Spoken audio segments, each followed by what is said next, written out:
If Pandora had a desk, and I mean, we are not talking about the music streaming service here. Hello there. Today we are going to talk about Philip Fracassi's Gothic. It is a dark and bloody tale of possession. So it starts out when author Tyson Parks, who was an author of quite some renown back in his day, but current times he's kind of fallen into like a rut and just hasn't been, writing when he was at like a super peak in his career. So his partner, they're not married, but they've been together for several years, so they're pretty much their life partners. So Sarah, his partner, she decides she's gonna get him a new desk because the desk he has is like his old college desk and it's like broke and beat down and just it's seen way better days. So she thought maybe something could just, uplift his spirits and get him back into like the swing of things again. So Tyson Parks receives the birthday gift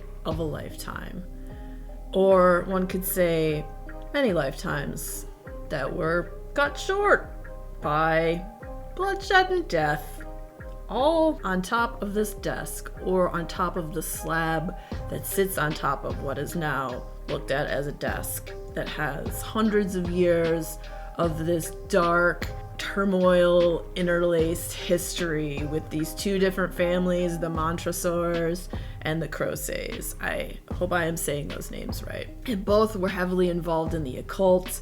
And so basically this desk that Tyson gets for his birthday is a sacrificial altar, unbeknownst to him and his family. His family is him, his partner Sarah, and then his daughter Violet. It focuses around them and his writing career and what happens after he receives this gift.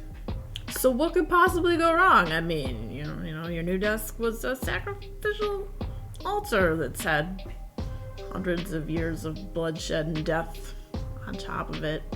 Nothing could go wrong, right? As he gets this desk, he finds he's been struck by the muse and he has all these ideas, I guess, coming into him now, and he's like writing like a maniac, almost like a man possessed. So what happens when you become possessed by an item of power? An item of power so raw and dripping with evil that it seems insatiable?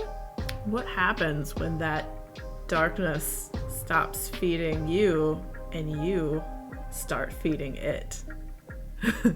That's the question, right? This book was a wild and deadly awakening. An evil that escapes into the world and corrupts all that it comes in contact with, spreading its dark maladies. I feel like Fracassi really captured the imagination here, and it was a truly devilish and delight of a book.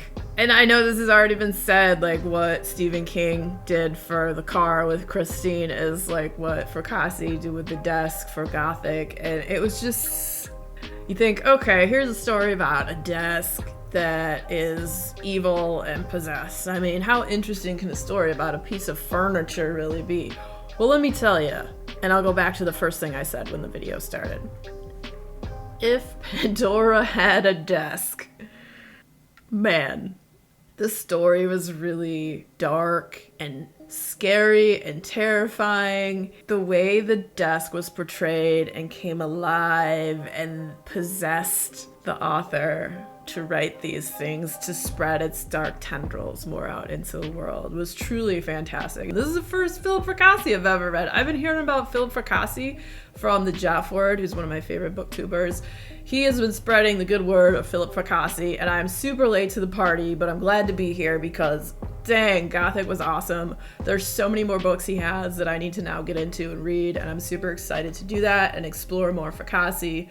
This book was a 5-star read for me. It was an awesome horror. I freaking loved it. The characters were great. It was so dark and disturbing, and just the way the desk was shown and like the possession. And then it gets into the history too, the whole history of the desk. So you have like the story of how it first became that way, and that's super fascinating too. I don't want to get into too much of it for spoilers and whatnot. Like I said, this book was freaking awesome. If you are a fan of horror, read it. If you've never read Philip Fracassi, oh my goodness.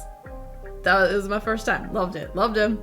If you like dark and disturbing horror, the next video coming up will be another dark and disturbing horror book as well. If you had fun hanging out, boop that like button, come back, see me again, and we will talk about more bookish things and weird stuff.